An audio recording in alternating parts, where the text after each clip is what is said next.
Quero convidar você a abrir a sua Bíblia, quem tiver, em João 11. Para quem tiver com a Bíblia, a mensagem na mão, folhas, página 1522. Sinceramente, eu não sei vocês, mas por mim, se não tivesse mensagem, eu já iria para casa extremamente abençoado.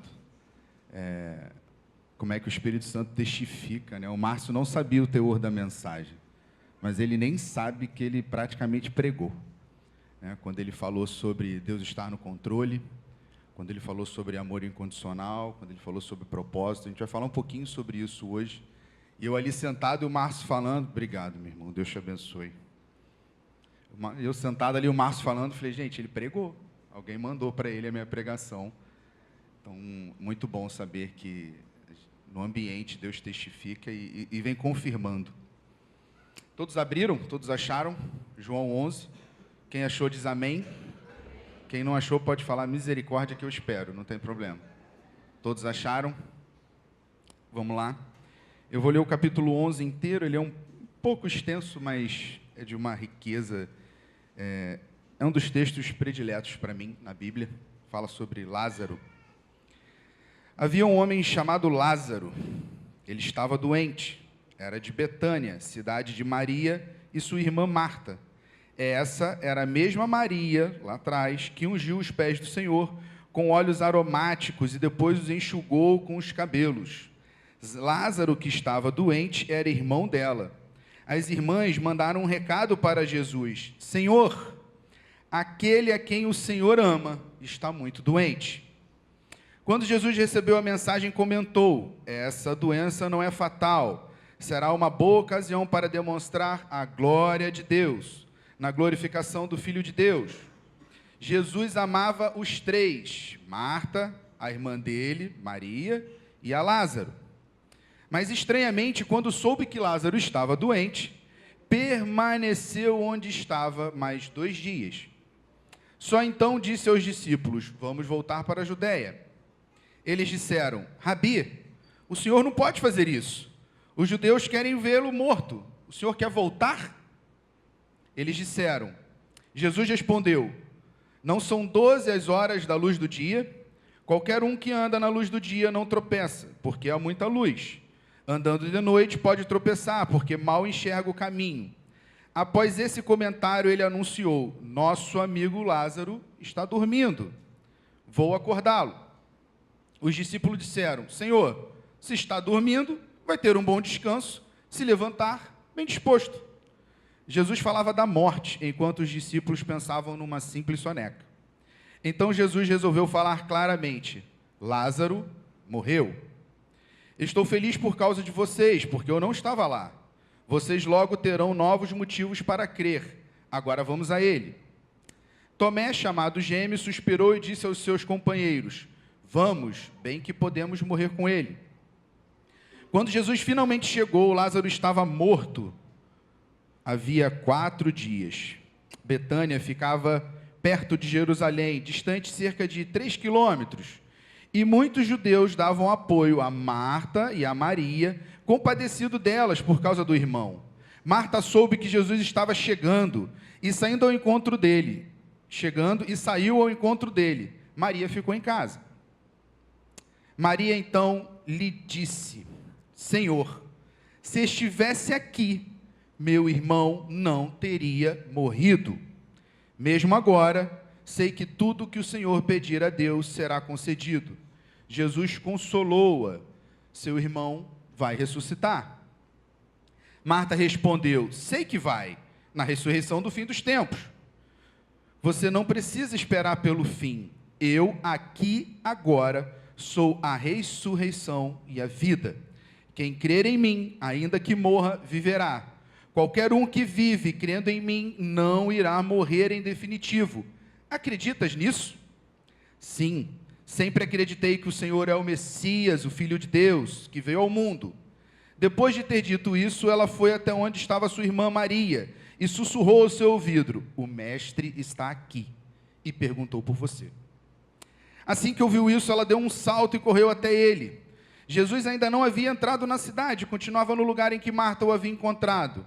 Quando os judeus, amigos dela, viram Maria passar correndo, foram atrás dela, pensando que ela ia ao túmulo para chorar. Maria foi até onde Jesus estava e caiu aos pés dele, dizendo: Senhor, se o Senhor estivesse aqui, meu irmão não teria morrido. Quando Jesus a viu chorando e os judeus chorando com ela, sentiu grande indignação e perguntou: Onde vocês o puseram?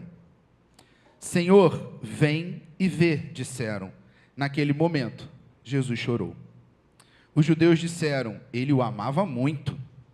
Outros discordaram. Bem, se ele o amasse tanto assim, por que o deixou morrer? Afinal, ele abriu os olhos de um cego. Mal contendo a indignação, Jesus chegou ao local do túmulo.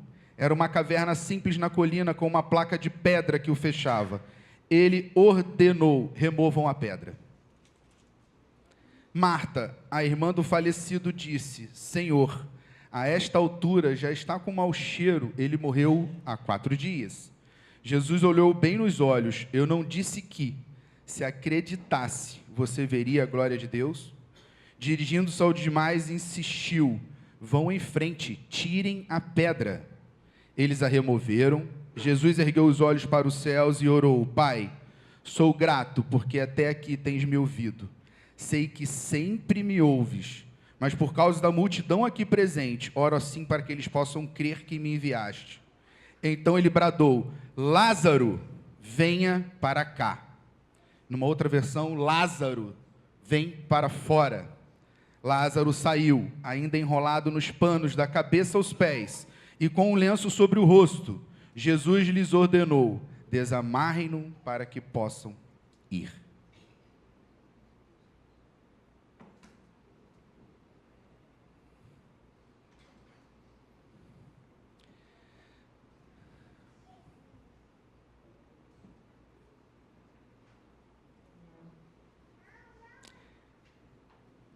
Trinta segundos. Foi o tempo que eu fiquei em silêncio. Confesso que eu estava em casa preparando a mensagem, eu falei assim, vou fazer essa...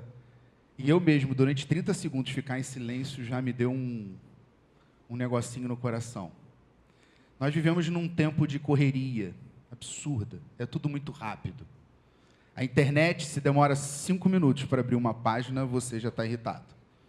Você já se irrita, você já fica indignado com isso, que internet lenta. 5 segundos. Um sinal de trânsito de 30 segundos é uma eternidade hoje em dia. E o quanto que a nossa vida, no dia a dia, a gente tem vivido nesse imediatismo, nessa correria, nesse automático, nessa insanidade em diversos momentos. Da gente não conseguir parar para pensar, parar para descansar, parar para desacelerar. Tudo precisa ser muito rápido. É micro-ondas, é o miojo. Miojo, 3 minutos, hoje já está lento. Você pega um cup noodle, joga no micro-ondas, em 1 minuto e 30 ele já está pronto, já reduziu 1 minuto e 30. Os carros mais velozes, internet mais veloz, tudo precisa ser mais rápido, mais rápido, mais rápido. E como se a gente quisesse controlar o tempo, como se a gente quisesse ter o controle de tudo isso.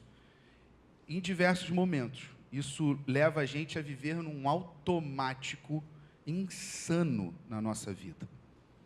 Tiago, o que isso tem a ver com Lázaro e a morte de Lázaro? Nessa insanidade do tempo, muitas vezes, a gente quer tudo no nosso tempo. Às vezes em oração, e eu falo por mim, tá? Tudo que eu vou falar aqui é minha vida, para minha vida. Às vezes fala assim, Senhor, eu preciso disso. Mas lá na nossa cabeça, Senhor, eu preciso disso agora. Senhor, seja feita a sua vontade, mas assim, dá para ser esse mês? Dá para ser a minha vontade? Chega-se, perdão pela palavra, mas na minha concepção, chega-se ao absurdo de querer determinar. Eu determino que seja assim e agora, como se a soberania de Deus estivesse a par do seu tempo e da sua vontade. E nessa insanidade, a gente chega a pensar Deus chegou atrasado. Agora eu não preciso mais dessa resposta. Talvez você pense que você não precisa mais dessa resposta, porque a resposta não foi do jeito que você queria, que eu queria. A gente ora, a gente pede, a gente acelera, a gente está num ritmo louco e a gente quer carregar. Quer botar Deus nessa caixa de insanidade e trazer para o nosso tempo. É a minha oração, é para agora, é veloz, é para ontem. Senhor, eu preciso de agora, eu preciso disso, eu preciso daquilo, seja feita a minha vontade. É difícil de aceitar, mas diversas vezes é assim. A gente fala uma coisa, mas no nosso dia a dia, na nossa correria, a gente começa a pensar, Senhor, eu preciso muito disso. Eu preciso dessa bênção, eu preciso desse milagre, eu preciso disso, eu preciso daquilo outro, o mais rápido possível. E a gente chega realmente às vezes a achar que Deus chegou atrasado, ou que Ele perdeu o controle do tempo. E o primeiro ponto que eu quero trazer, que essa história de Lázaro me ensina, é que Jesus não se prende ao tempo ou às circunstâncias. Ele se compromete com um propósito. Ele não está preso ao meu tempo, ao seu tempo. Ele não está preso ao que eu ou você queremos e quando queremos. Ele se prende a propósito. Senhor, se estivesse aqui, meu irmão não teria morrido. Senhor, se tivesse me respondido ou acatado o meu pedido, isso não teria acontecido. Trazendo para dias de hoje.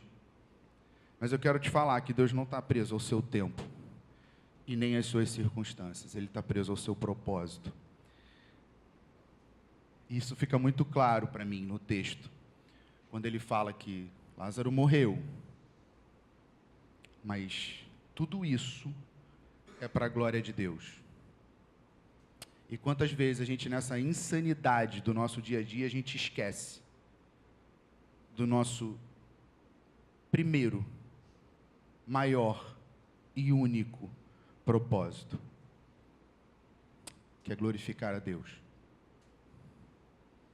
O nosso propósito, independente do tempo, independente das circunstâncias, precisa ser glorificar a Deus. Quando eu tinha 11 meses, minha mãe conta, obviamente eu não tenho memória disso, mas é uma história muito difundida na família. Quando eu tinha 11 meses, eu comecei a chorar, e segundo a minha mãe, eu não era uma criança de chorar muito, e aquilo chamou a atenção, né? Eu era uma criança esfomeada, então a primeira coisa é dar comida. E deu comida e eu continuei a chorar, um choro cada vez maior.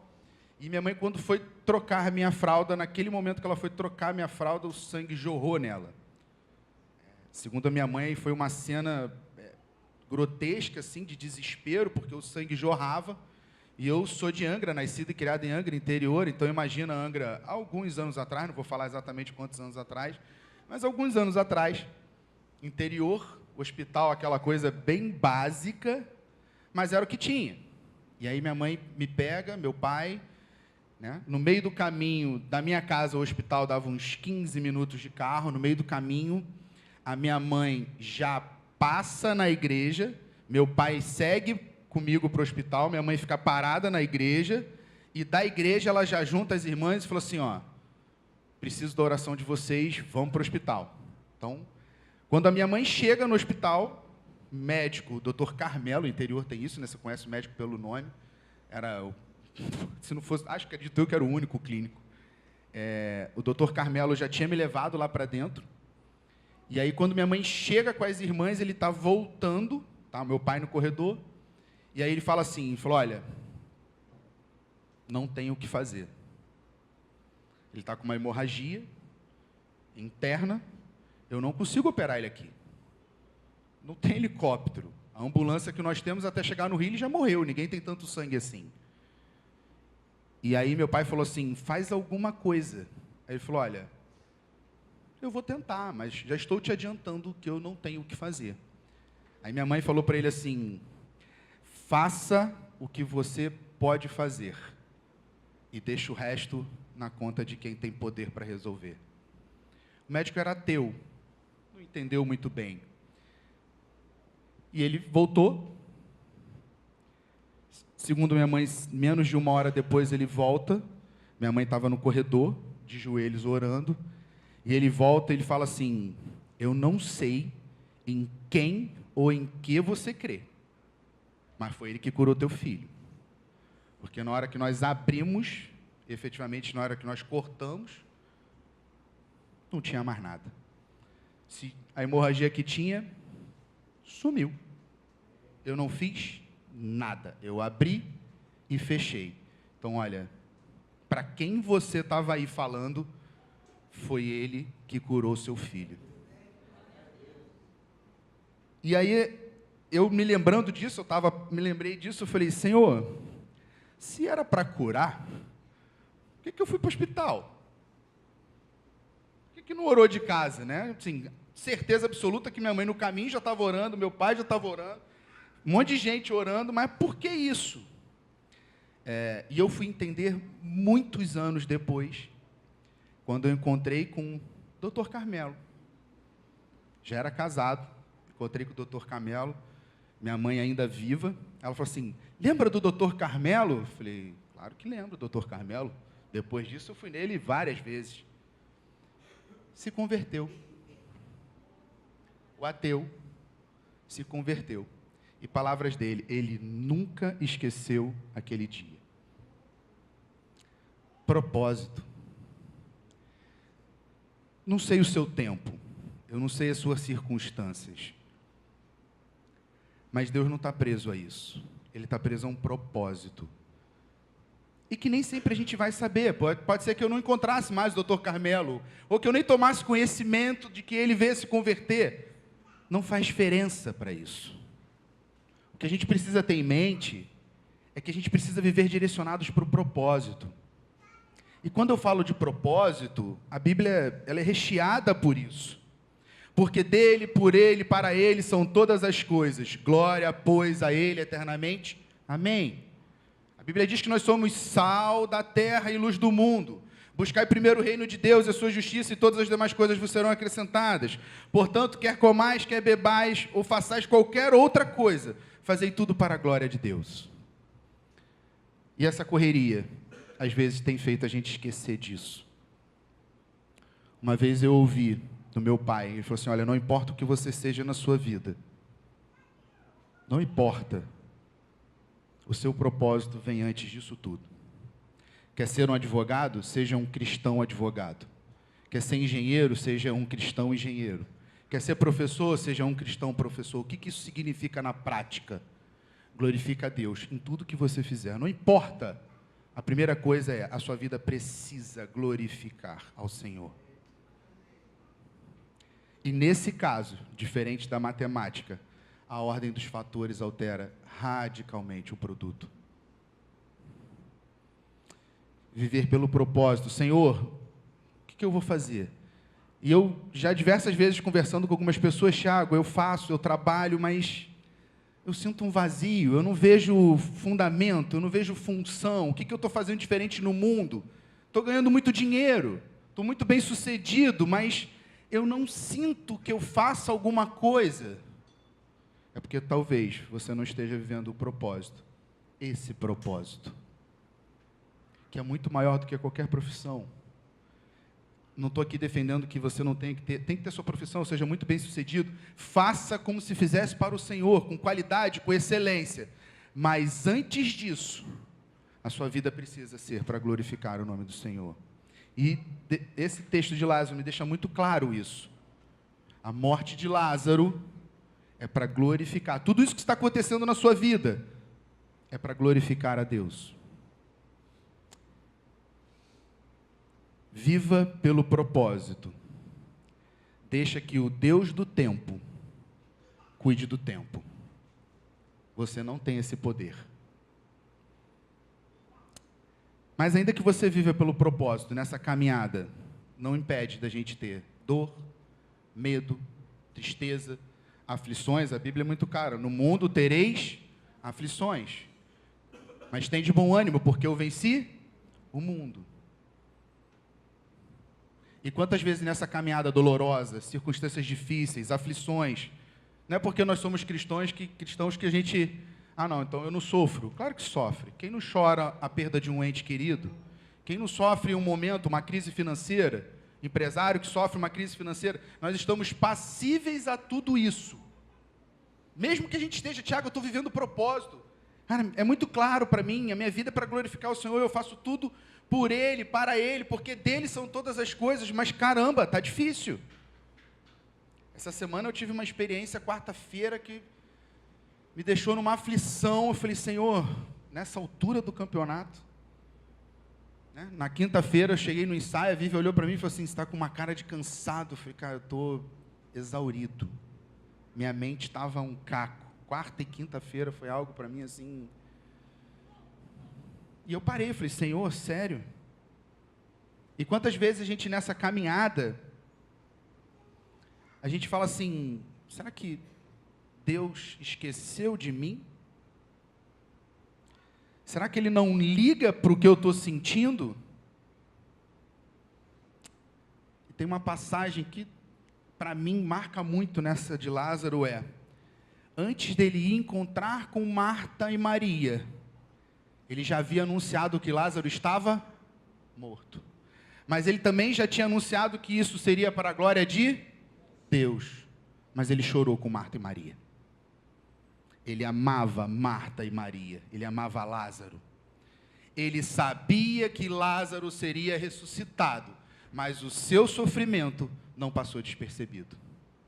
O sofrimento de Marta e Maria não passou desapercebido. Deus não sente prazer na minha tristeza. Deus não sente alegria na minha aflição. Ele não sente prazer com isso. Apesar dele saber o que aconteceria, ele não chegou sorrindo para Marta. Mas, relaxa, Maria. Marta, na boa, ele vai ressuscitar. Por que vocês estão assim? Você não crê em mim, não? Creio. Então você não sabe o que eu sou capaz de fazer? Sei. Então, na boa. Pelo contrário, ele se indigna dentro dele, ele ora, ele olha e ele chora. O segundo ponto que eu trago hoje é, Jesus se importa com você. Independente das suas circunstâncias. Marta e Maria, Jesus amava Marta e Maria, Maria tinha enxugado os pés do Senhor, viviam um propósito, mas isso não impediu elas de viverem a dor do luto, a dor de perder um irmão. A Bíblia diz, tenho-vos dito isto para que tenhais paz, porque no mundo tereis aflições, mas tem de bom ânimo, eu venci o mundo.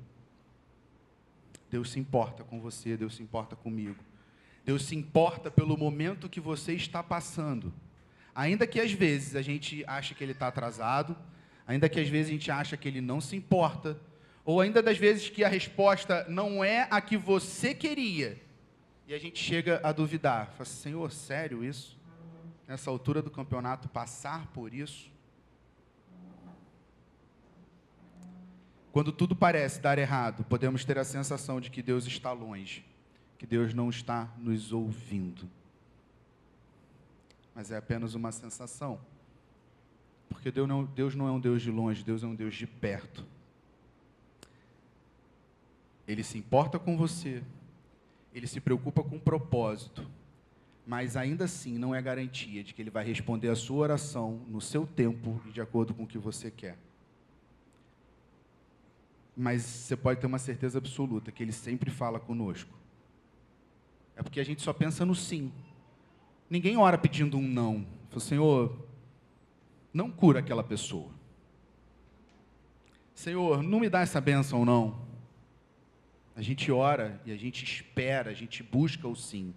Mas isso não nos dá o direito de menosprezar o não ou o calma aí, espera.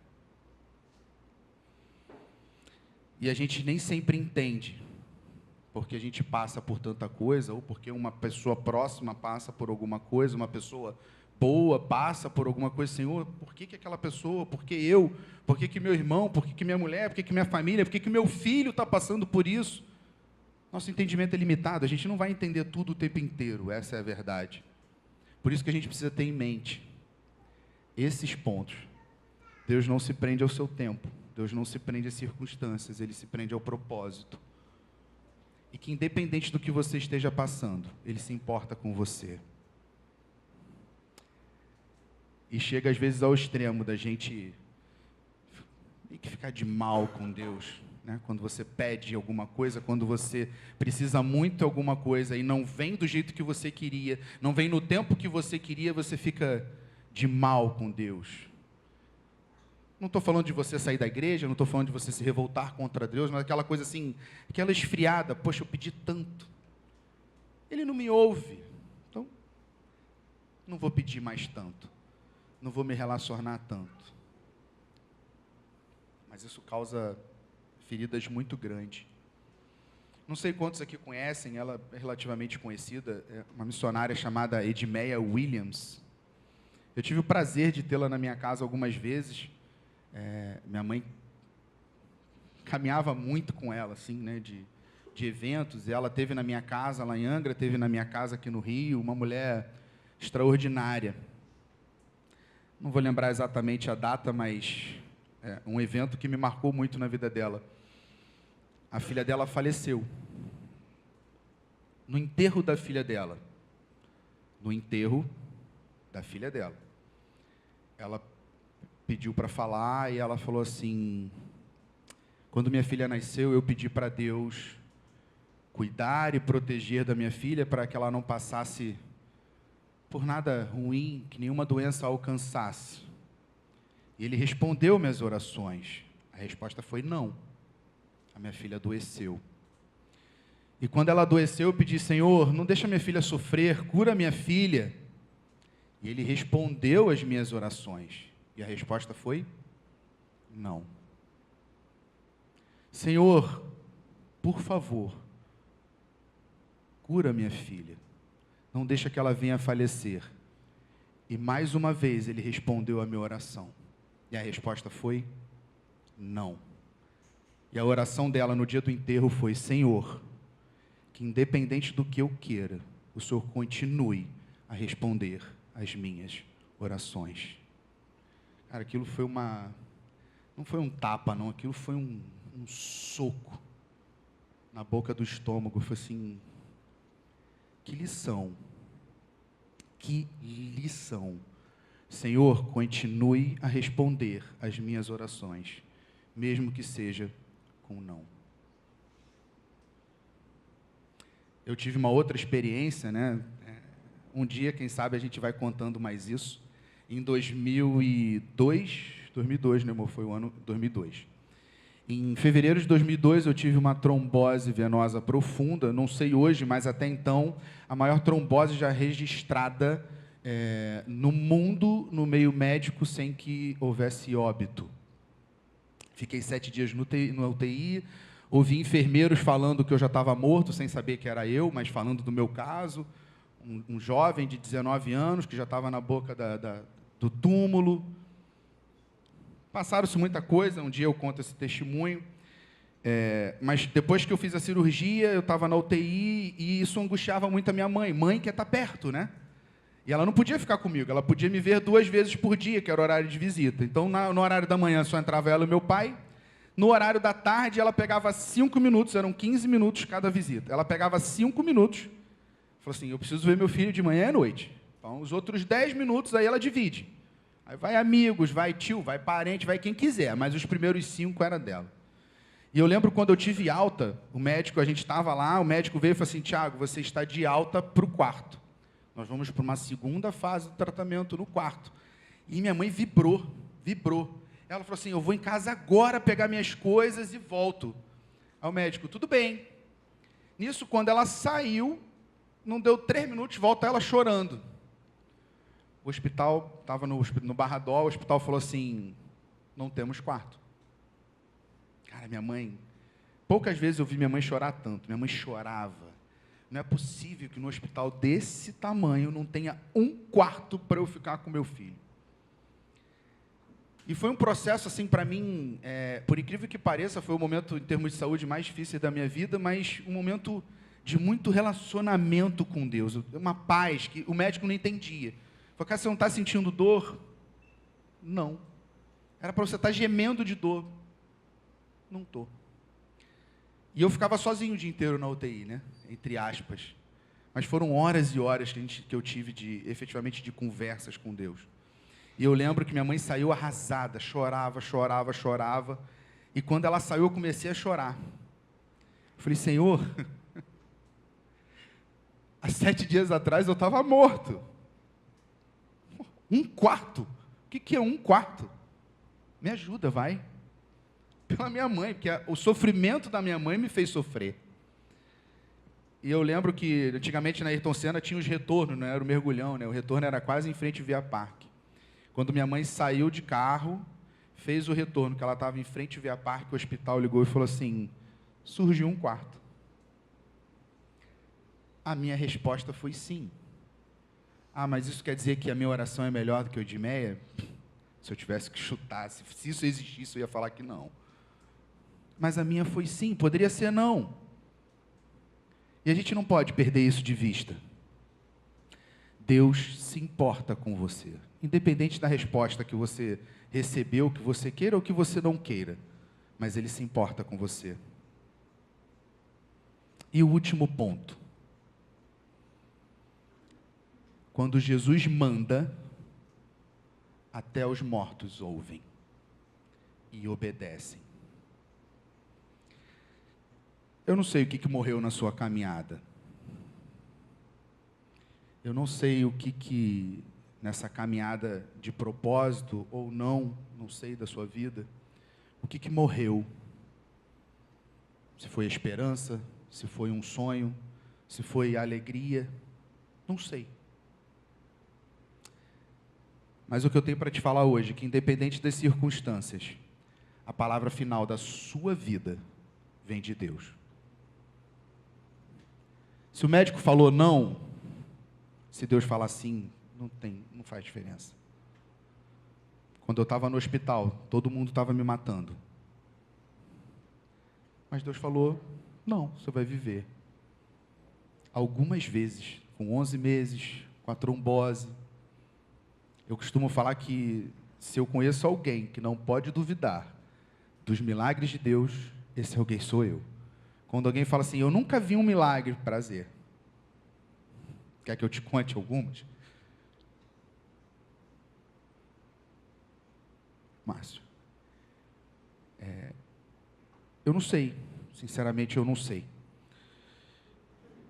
Eu não sei o que morreu na sua caminhada, o que te causou dor. Eu não sei o que fez você perder as esperanças, se é que você perdeu. Mas você não pode perder na sua mente, deixar de acreditar que a última palavra na sua vida vem de Deus. Lázaro vem para fora. Senhor, ele já está morto há 4 dias, já está fedendo. Retira a pedra. Lázaro, vem para fora. Ele não perguntou, Lázaro, você quer vir? Ele mandou.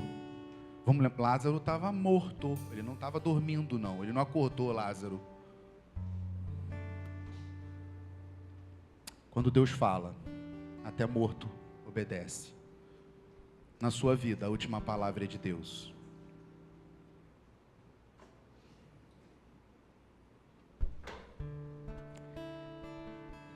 Se você crer nisso e entender que se Ele quiser, se for para a glória de Deus, se for da vontade dEle, a sua esperança, ela vai renascer, ela vai ressuscitar. A sua alegria vai ressuscitar. O emprego que talvez você esteja procurando vai surgir. A empresa que talvez esteja passando por dificuldade, Ele vai arrumar meios. Uma vez eu ouvi uma expressão que diz que Deus conspira a nosso favor. As coisas vão acontecer. Sabe aquela sensação que as coisas vão acontecendo? Vai acontecendo e de repente, caramba, aconteceu. Em 2002 era para eu ter morrido. Eu ouvi isso algumas vezes. Quando eu entrei na emergência, o médico falou assim, você está desde que horas com essa perna inchada? Eu falei, acordei com ela assim. E o que você fez? Corri, pulei, brinquei, nadei. Foi um dia de festa em família. Passamos o dia num sítio. Aí ele: você nadou? Eu falei: nadei. Pulei, joguei bola, joguei vôlei. Fui dirigindo, só não voltei dirigindo porque minha perna esquerda já não tinha mais condições de dirigir. Eu já não enxergava mais o meu joelho. E ali foi a primeira vez que o médico olhou para o meu pai e falou assim: teu filho era para estar morto. Mas na minha vida e na sua vida, não é o médico que dá a última palavra. E eu vim aqui para te falar isso. Não sei quem precisa ouvir. Não sei se fez sentido para você. Mas eu quero te dizer: viva o propósito. Fazei tudo o que quiser, tudo o que você fizer, fazei para a honra e glória do nome dele. Porque dele, por ele e para ele são todas as coisas. Mas nesse caminho vão ter circunstâncias ruins. Não posso te falar o contrário, porque eu estaria mentindo. Mas ele se importa com você. E a última palavra é sempre dele.